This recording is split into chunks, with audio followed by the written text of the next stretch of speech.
दोस्तों, तो will be starting with the consolidation act. This is first video. तो सबसे पहला जो चैप्टर है वो है आपका प्रिलिमिनरी एंड ऑब्जेक्टिव। देखिए, थोड़ा मैं हल्के से वैसे भी बोलता ही हूँ, लेकिन अभी थोड़ा तबीयत डाउन चल रही है तो उस हिसाब से आप थोड़ा मैनेज कर लीजिएगा। तो क्वेश्चन है आपका, what do you understand by consolidation? What are the tenure holder to whom it is applicable? What is the benefit of consolidation?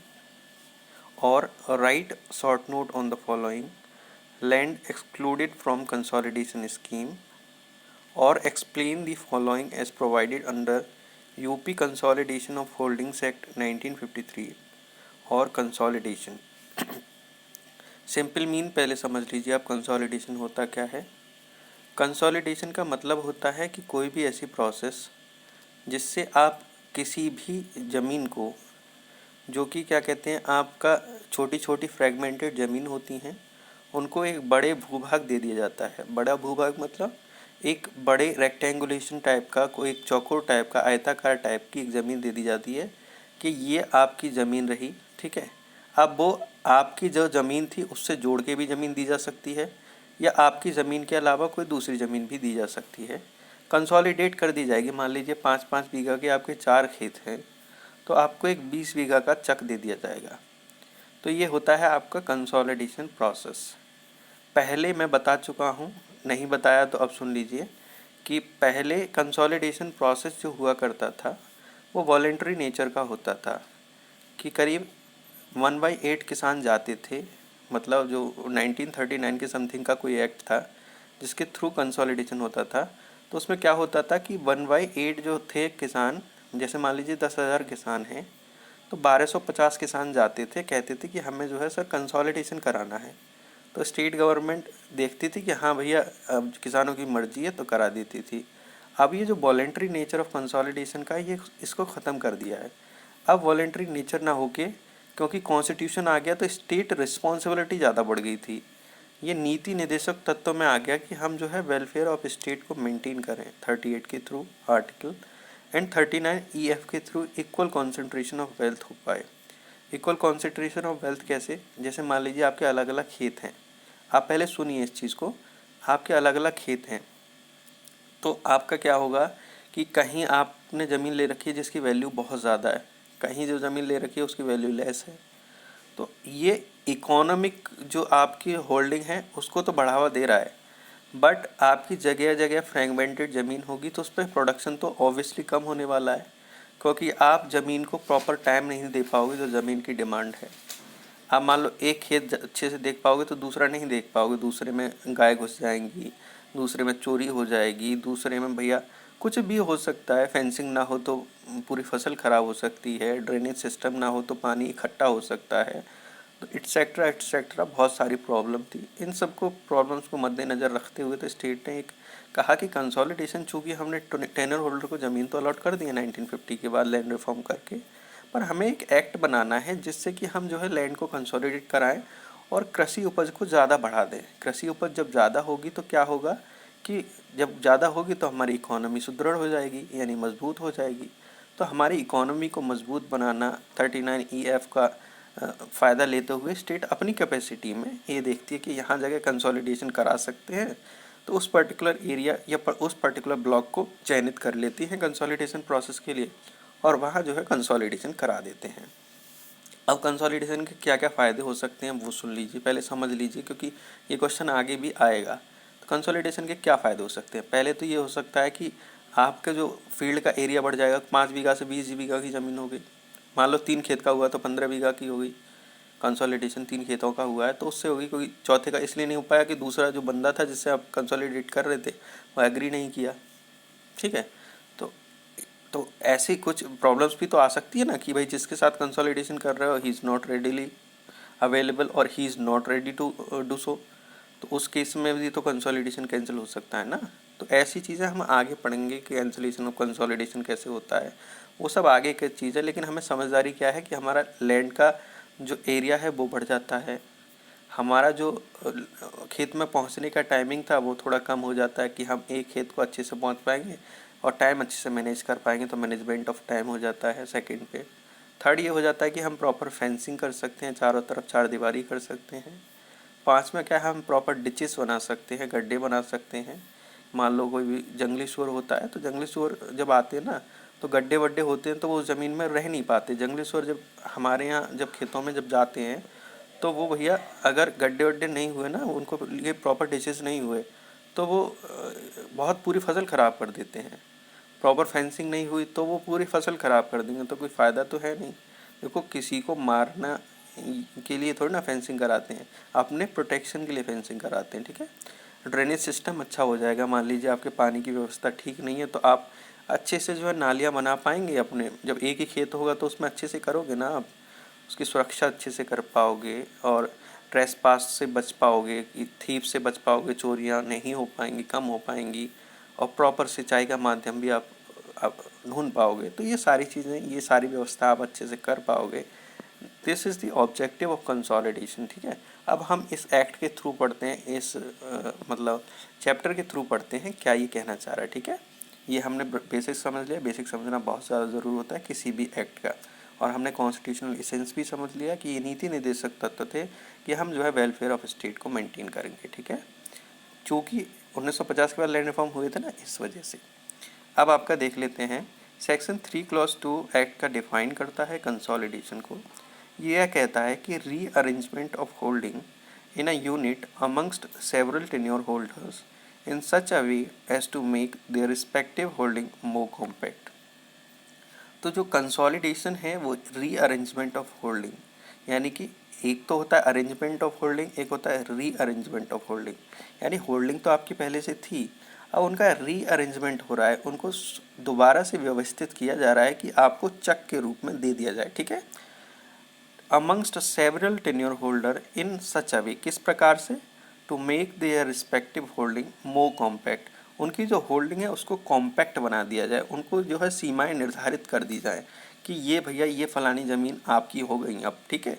अब जो है आप इधर उधर जो फ्रैगमेंटेड ज़मीन है उन पे ज़्यादा ध्यान ना दीजिए, ये आपका चक हो गया, आप इस पर ध्यान दीजिए, ठीक है। चूँकि आपके हक में 15 बीघा ज़मीन आ रही थी तो आपका चक भी उसी प्रकार को आपको अलॉट किया जाएगा, ठीक है। और आपके सुविधा को देखते हुए किया जाएगा, ठीक है, आपकी और दूसरी पार्टी की, क्योंकि दूसरी पार्टी को अनहर्ड तो नहीं रखा जाएगा ना, दूसरी पार्टी के राइट्स को भी सुना जाएगा। If they are not agree with, तब consolidation process in such case cancel की जा सकती है, ठीक है। लेकिन मोस्टली लोग चकबंदी में राजी हो जाते हैं, ठीक है। बाकी इन सिंपल वर्ड फिर से वही चीज़ कही है, consolidation denotes allotment of a compact area, एक कॉम्पैक्ट एरिया को अलॉट करना, to the tenure holder in lieu, in lieu मतलब उसकी जगह, किसकी जगह, जो भी आपके बिखरे हुए प्लॉट्स हैं, स्कैटर्ड प्लॉट्स, सो दैट, ताकि क्या कर सकें आप, लार्ज स्केल कल्टिवेशन में भी पॉसिबल, अच्छे से जो है लार्ज स्केल यानी बड़े रूप से आप जो है कृषि कर पाएँ, कल्टिवेशन कर पाएँ, with all it's attendant advantage, जो भी आपकी जो उस समय जो आपको लग रहे हैं एडवांटेज हो सकते हैं उनके साथ साथ, ठीक है भैया। अब इसके बाद देखते हैं देयर वाई, अब इससे क्या होगा, from the above it is clear, यह आपका क्लियर हो जाता है, यह आपको समझ में आ गया होगा, that consolidation is concentration of scattered parcel of land belonging to the same tenure holder in a single block. मैंने बताया था ना, एक विकास खंड को चयनित कर लिया जाता है, उसमें बोला जाता है कि consolidation process will be going on that particular area, ये बोला जाता है, and then consolidation process start कर दिया जाता है, ठीक है। The purpose is to concentrate, क्या करना है हमें, कॉन्सेंट्रेट करना the land of tenure holder situated at different places in one compact plate, किसमें, एक कॉम्पैक्ट प्लॉट में आपका उसको कॉन्सेंट्रेट करना, यानी कि जो लैंड है उसको एक जगह आपका, मतलब उसको एक जगह आपका नियमित करना। इन राम मनोरथ वर्सेस सूर्यपाल, ये 2007 का केस है आपका, ऑनरेबल कोर्ट ने ये हेल्ड किया था कि the object of act is to allot a compact area in lieu of scattered plot to tenure holder so that large scale cultivation में बी पॉसिबल। तो अब इसको मैं दोबारा बताने की तो ज़रूरत नहीं है, it is a repeated sentence, ठीक है। अब holding land which are excluded from consolidation process, अब आप ये कहोगे कि सारी लैंड का कंसोलिडेशन हो सकता है। देखिए कंसोलिडेशन का मेन मकसद क्या था, टू प्रमोट कल्टिवेशन, तो ऐसी ज़मीनों का तो कंसोलिडेशन नहीं होगा जिस पे हमारी ज़मीन पे जिस पे खेती ना कर सकें, तो ऐसा तो बस ही पॉसिबल ही नहीं है, क्योंकि हमारा मेन मकसद ये था हम कल्टीवेशन को बढ़ाना है। तो जो नॉन कल्टिवेबल लैंड है उनको हमने एक्सेम्प्ट किया है। बस इसमें एक एक्सेप्शन है, जो कल्टिवेटेबल लैंड जो है आपकी इसमें एक्सक्लूडेड है, वो सिर्फ एक एक्सेप्शन है, जब हम देखेंगे तो हम समझ जाएंगे। तो 3 क्लॉज 2 बताता है कि ये जो ज़मीनें हैं ये एक्सक्लूड की गई हैं कंसोलिडेशन ऑपरेशन से। तो पहली कौन सी है, जैसे मान लीजिए कोई भी ग्रोब लैंड है, ठीक है। ग्रोब लैंड कौन सी, कोई भी ग्रोब लैंड है जो कि क्या कहते हैं आपका जो नोटिफिकेशन उसमें इशू हो गया है सेक्शन 4 के तहत कि ये ग्रोव लैंड है। ग्रोव लैंड वो लैंड होती हैं, वो पेड़ होते, वो ज़मीनें होती हैं जिनमें कि पेड़ होते हैं। अब पेड़ कौन से पेड़ होते हैं, वो पेड़ वो वाले पेड़ होते हैं जहाँ की क्या कहते हैं उनकी जड़ें बहुत मजबूत होती हैं। जब मैंने लैंड रिवेन्यू कोड पढ़ाया होगा तो मैंने ग्रोव लैंड को अच्छे से समझाया है। तो ऐसे पेड़ होते हैं कि वहाँ खेती नहीं की जा सकती, उनकी जड़ें बहुत बहुत दूर तक फैली होती हैं। जैसे मान लीजिए बरगद का पेड़ हो गया, पिलखुन का पेड़ हो गया, नीम हो गया, पीपल हो गया आपका, ठीक है। तो ऐसे कुछ बड़े बड़े पेड़ होते हैं, आम का पेड़ हो गया, जहाँ खेती पॉसिबल ही नहीं है, क्योंकि वो इतनी जड़ें ले लेते हैं, बहुत दूर तक उनकी जड़ें जाती हैं, ठीक है, इस वजह से। तो ऐसी ग्रोव लैंड पे आप नहीं कर सकते consolidation, process is not possible. Land subject to fluvial action and intensive soil erosion. मान लो लैंड में नाइट्रोजन की कमी है, क्योंकि लैंड सैंड में सैंड रुक नहीं पा रही है, सैंड इरोजन हो रहा है, सॉइल इरोजन हो रहा है, ठीक है।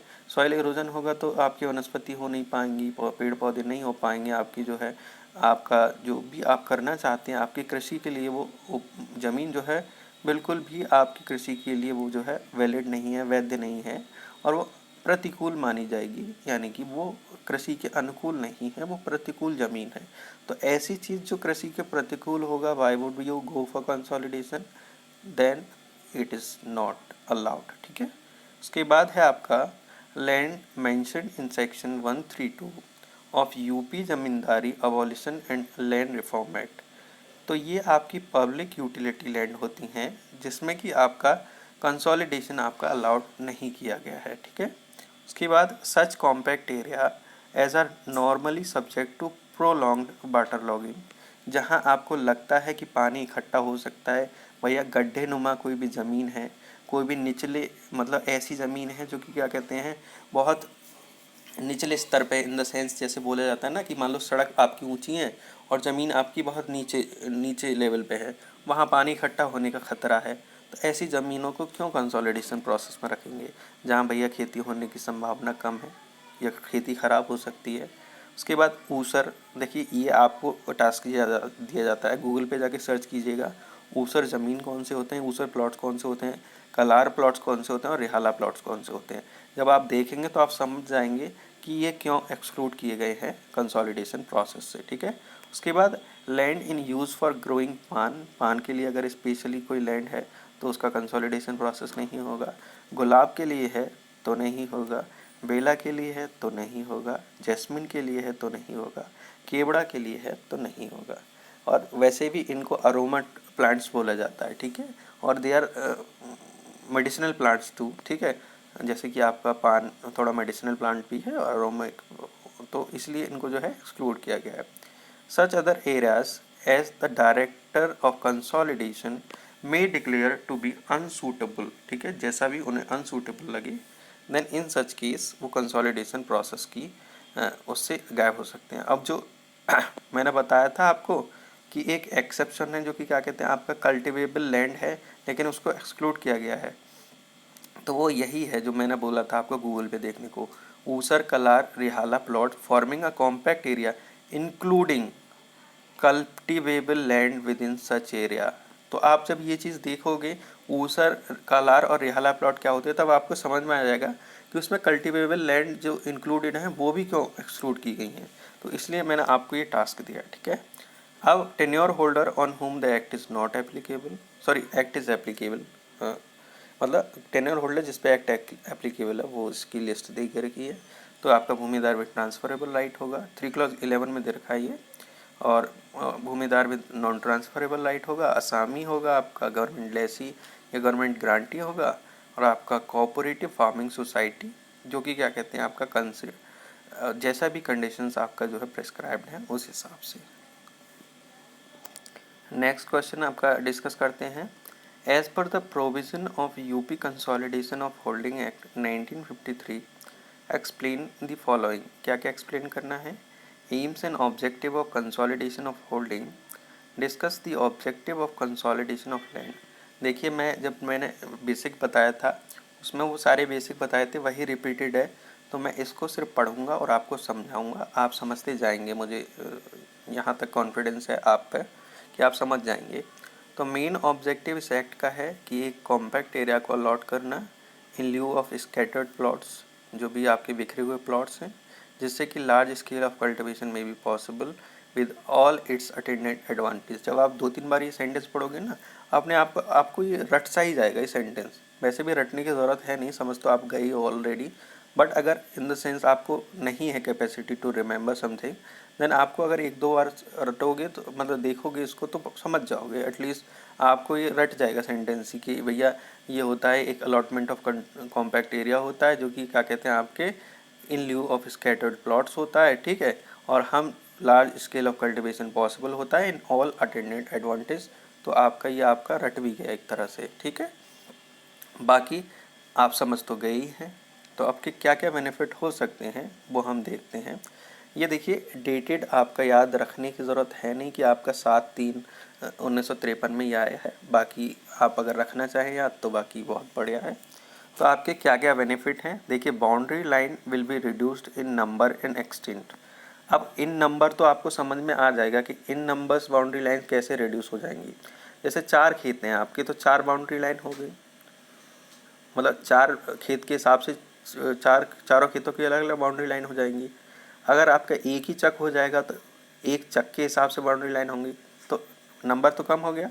एक्सटेंट भी कम हो सकता है। एक्सटेंट इन द सेंस कि आपका जो जितना आप 4 खेतों में कर रहे थे ना, वो 4 चौड़ी चौड़ी 4 जा रहे थे, वो थोड़ा कम हो जाएगा। वैसे एक्सटेंट में ज़्यादा फ़र्क पड़ना नहीं चाहिए, लेकिन इसमें जब दे रखा है तो हम इसको समझ लेते हैं, इसको भी कह देते हैं कि हाँ, बाउंड्री लाइन की एक्सटेंट भी कम हो जाएगी।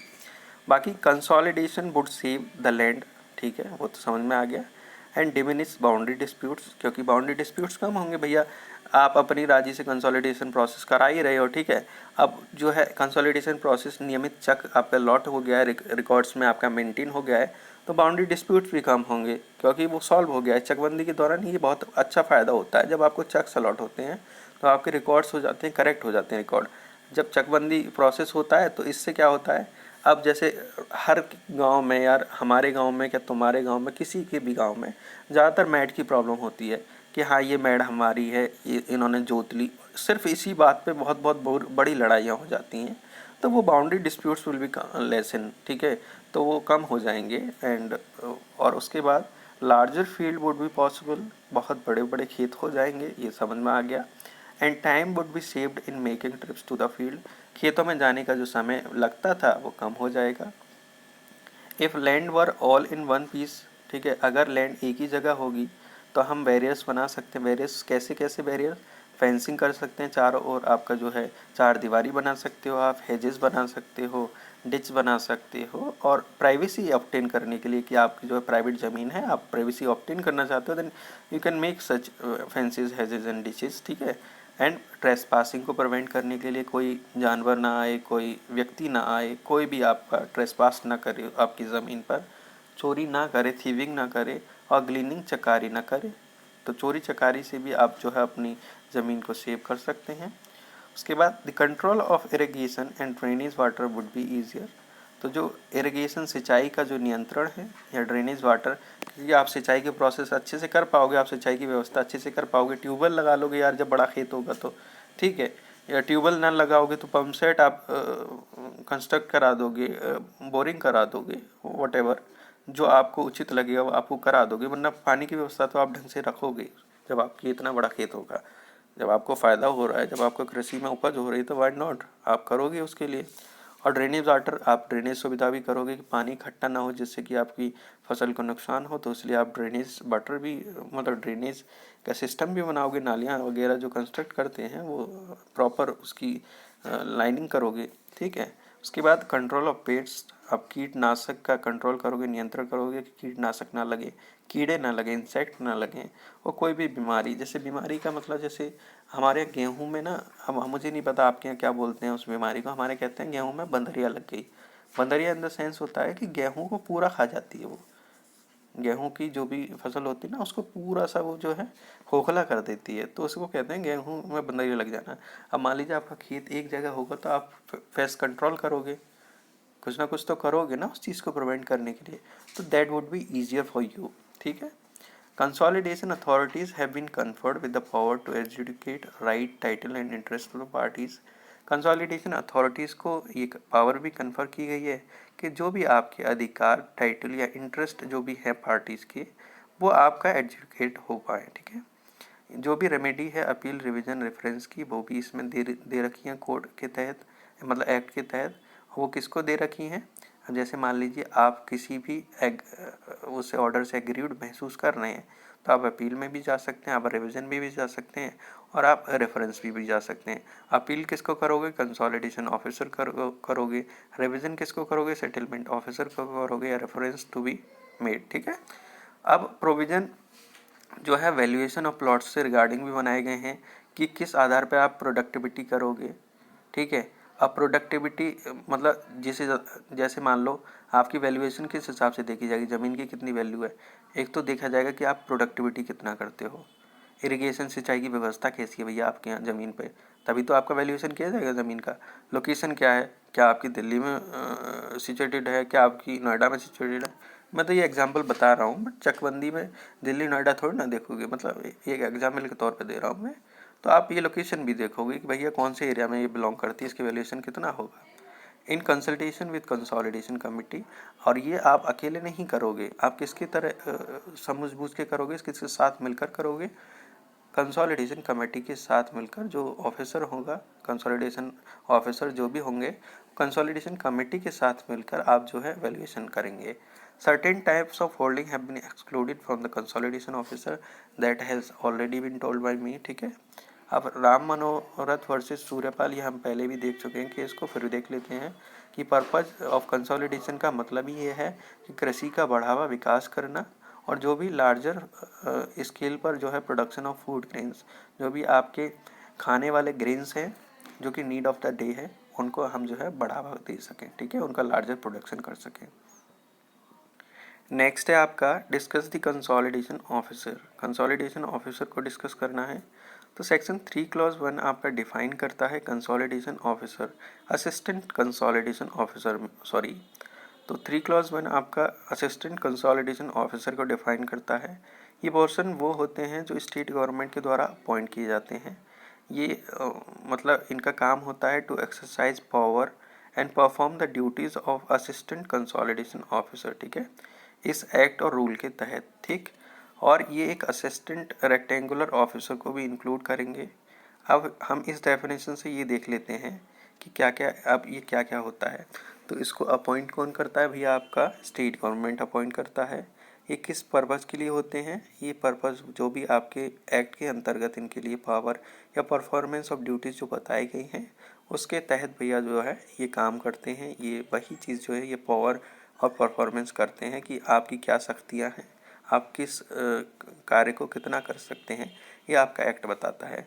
असिस्टेंट कंसोलिडेशन ऑफिसर आपका असिस्टेंट रेक्टेंगुलर ऑफिसर को भी इंक्लूड करता है। असिस्टेंट रेक्टेंगुलर ऑफिसर जो चकबंदी अधिकारी होता है उन्हें बोला गया है। ठीक है, सहायक चकबंदी अधिकारी।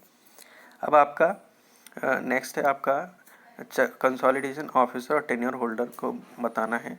देखिए, टेन्योर होल्डर को मैं पहले ही बता चुका हूँ कि असामी गवर्नमेंट लेसी या कोऑपरेटिव फार्मिंग सोसाइटी, तो इसको दोबारा बताने की ज़रूरत नहीं है टेन्योर होल्डर को।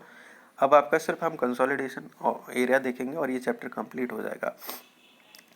तो 3(2)A आपका डिफाइन करता है कंसोलिडेशन ऑफिसर का, एरिया को। इस मीन्स वो एरिया होता है जिसके आप नोटिफिकेशन इशू करते हैं सेक्शन 4 के तहत कि हम जो है इस ज़मीन का कंसोलिडेशन प्रोसेस करना चाहते हैं। ठीक है, ये आप करते हो। ठीक।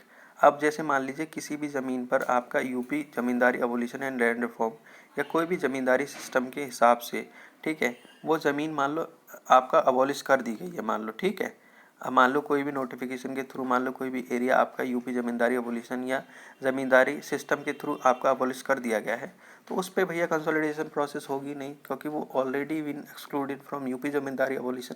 मैंने क्या बताया था, कंसोलिडेशन प्रोसेस इसलिए आया क्योंकि हमने लैंड रिफॉर्म्स किए। अब लैंड रिफॉर्म्स जिन पे हमने अबॉलिश ही कर दिया उन एरिया को, तो उसमें आपका कंसोलिडेशन प्रोसेस तो ऑटोमेटिकली नहीं हो सकती ना।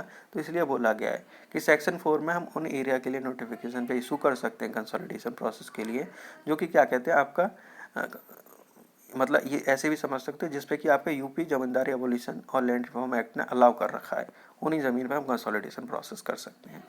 From this definition following point can be made out. ठीक है, तो क्या क्या पॉइंट बना सकते हैं कि कंसोलिडेशन प्रोसेस वो एरिया होता है जो नोटिफिकेशन आपका इशू सेक्शन 4 के तहत किया गया है। सेक्शन 4 के तहत क्या स्टेट गवर्नमेंट डिक्लेयर करती है कि ये जो है इन एरिया पे हम जो है कंसोलिडेशन प्रोसेस कर सकते हैं, या ये पर्टिकुलर डिस्ट्रिक्ट है या इस पार्ट पर जो डिस्ट्रिक्ट के पार्ट पर है इस पर हम जो है गैजेट से ये आप नोटिफाई कर देते हो कि इस पार्ट पर या इस पर्टिकुलर एरिया पे या इस ज़िले में आपका consolidation process will be going on. ठीक है, कंसोलिडेशन एरिया आपका इंक्लूड कोई सा भी नहीं करता है जो कि क्या कहते हैं आपका लैंड यूपी ज़मींदारी अबोलिशन या लैंड रिफॉर्म जिस पे अप्लाई नहीं होता है। तो ये हम पहले भी देख चुके हैं, तो यहाँ आपका कंप्लीट होता है ये चैप्टर, देख लीजिए। नेक्स्ट चैप्टर आपका रिवेन्यू वो revision of correction and maps and record है, तो हम उसको अगली वीडियो में करेंगे। धन्यवाद।